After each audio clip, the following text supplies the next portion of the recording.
एक व्यक्ति को रास्ते में यमराज मिल गए। वह व्यक्ति उन्हें पहचान नहीं सका। यमराज ने पीने के लिए व्यक्ति से पानी मांगा। उस व्यक्ति ने बिना कोई प्रश्न किए झट से अपनी थैली से पानी निकाला और उन्हें दे दिया। वृद्ध ने कृतज्ञ होकर जल पिया और फिर कहा, वत्स, मैं यमराज हूं। आज तुम्हारी आयु पूरी हो चुकी है और मैं तुम्हारे प्राण हरने आया हूं। यह सुनकर व्यक्ति का चेहरा सफेद पड़ गया। हृदय कांप उठा।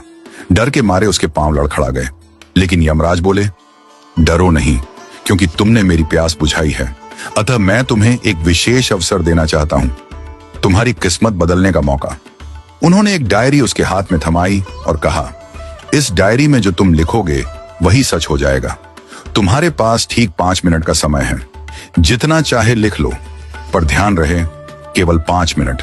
इसके बाद समय समाप्त हो जाएगा और डायरी मेरे पास लौट आएगी।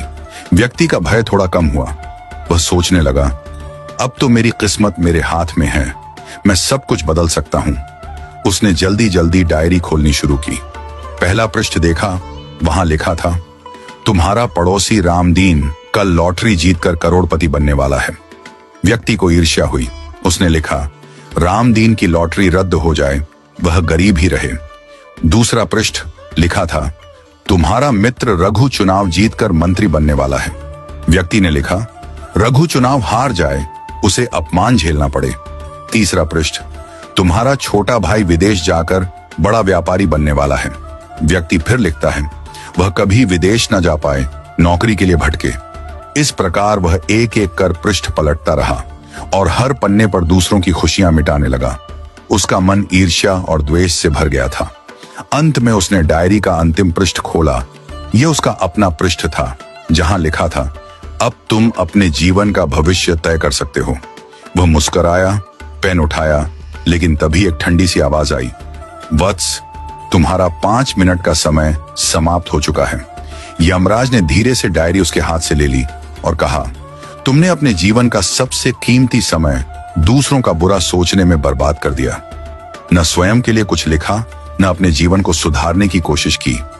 यह अवसर तुम्हें ईश्वर ने दिया था, पर तुमने अपनी दुर्बुद्धि से उसे खो दिया। अब पछताने से कुछ नहीं होगा। व्यक्ति फूट फूट कर रोने लगा।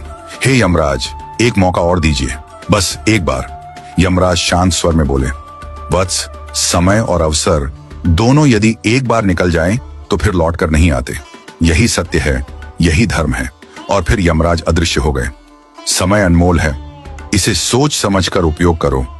ईर्ष्या और द्वेष जीवन को नष्ट कर देते हैं। यदि ईश्वर तुम्हें कोई शक्ति या अवसर देता है, तो उसका उपयोग